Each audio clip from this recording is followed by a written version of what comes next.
I'm gonna try to look like I'm paying attention to you, but I got a box of new tools.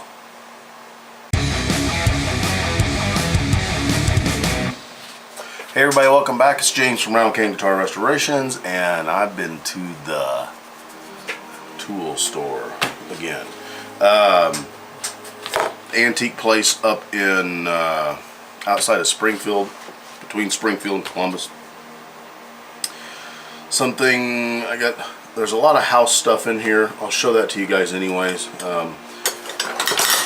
No one here is probably really interested in the fact that I got 2 pipe clamps. I think I paid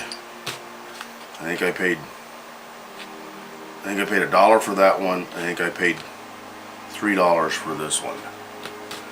The guitar guys probably don't care. If you're a crossover and you're watching Mrs. Rattlecan's house, then that might be a good deal. Also found a pipe brush. Again, most of you guys probably don't care, but that's the way it goes. What else did we get? I thought this was kind of cool. A brass hammer and a brass hammer handle. Although I guess you could use that as, you know, like that. No sparks, so no boom. That's okay.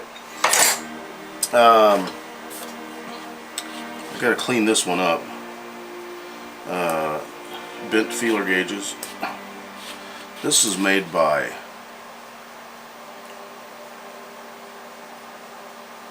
well, I don't know how to read that. Is that Cacaret or Accurate?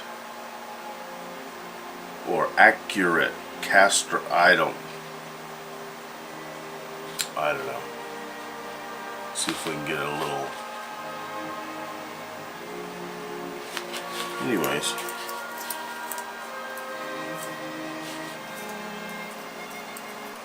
Since they're out of order, I'm gonna make the assumption that this is not the entire set, but that's okay because I usually, oh, you know what, maybe it is, and they're just put together in, I don't know, some weird way. I use feeler gauges for all kinds of stuff. Yeah, it was 50 cents or something crazy like that. A pair of snap ring pliers. Who is this made by? I don't know who this is made by. Zin, Z-I-N. Internal snap ring pliers with just a little bitty angle and then the 90-degree angles, which segues nicely into the next purchase, which is the magnetic tool part, or you could consider it a magnetic ashtray if whatever you're smoking has some sort of ferrous base to it. Probably one of the scores of the day. Little squeeze clamp. I paid $2 for this, and some people might think that's crazy, but if you go to the store, these are like 10 to 12 bucks, and I will pay $2 for a $10 tool all day long. If they would have had 10 of these, I would have bought every single one of them, but this is the only one they had. And then this, check that out. Vroom vroom. It's a scraper. And let's see, do I even have,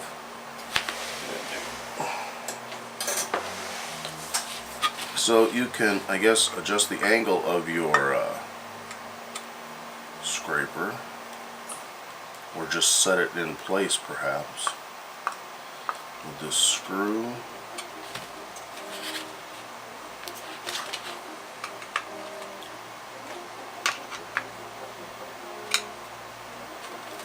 That still won't come out.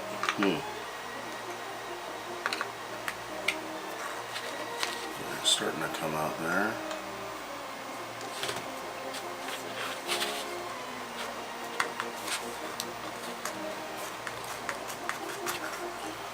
There we go. That's kind of interesting looking.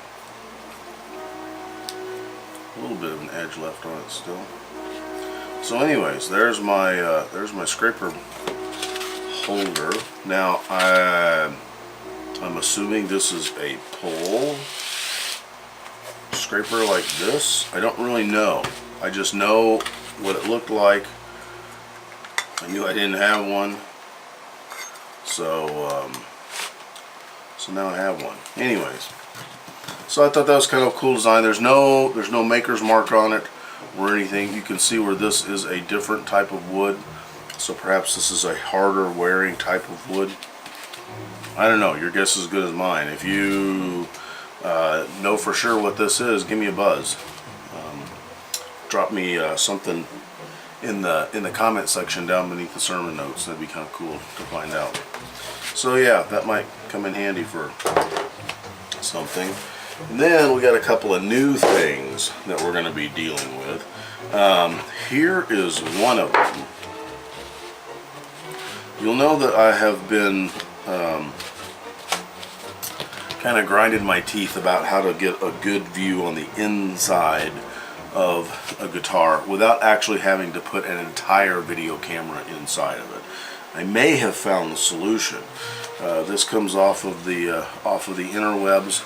Believe it or not, this is a 1080p 30 frames per second camera. If I want to go to 720, I can do 60 frames per second. I just got it, just pulled it out of the box today. Supposedly it'll run off of a USB. At the moment, I don't know anything about it, other than I bought it, and I have high hopes for it. Now, in conjunction with that, I bought a strip of LEDs. We use these pretty extensively at the church that I go to. We use these for backgrounds quite a bit. You can see maybe where there's a cut mark, so I can cut this every inch and have 3 LEDs. So in theory I could put 3 LEDs up here, or maybe even 3 all the way on each side, and would just be stupid crazy with it, and have a light source, and then I could heat shrink all of that together. So then I could put this in the camera and I'd have a light source and I'd have the camera all in one unit. We'll see. I will put the specific model number of these LEDs down because they vary. I mean, there's a number of different size LEDs. I want to say that this is 120 LEDs per meter. Does that sound right? I think so. I'll put the specs down here below. It just runs off of 12 volts, so you find 12 volts from anywhere, and run it like that. Computer power supplies actually work pretty well too. So anyways, that is what we have today. And if you're out and about and you find something really cool, tell us about it. Make a video. It doesn't take anything to make one because I can do it. And show us what you got. Oh, the other thing, and I didn't take a picture of it because it's not really exciting. I got new urethane tires for the bandsaw because my bandsaw. Do I want to tell this story or not? No, I don't, which means I probably should. Okay, if you get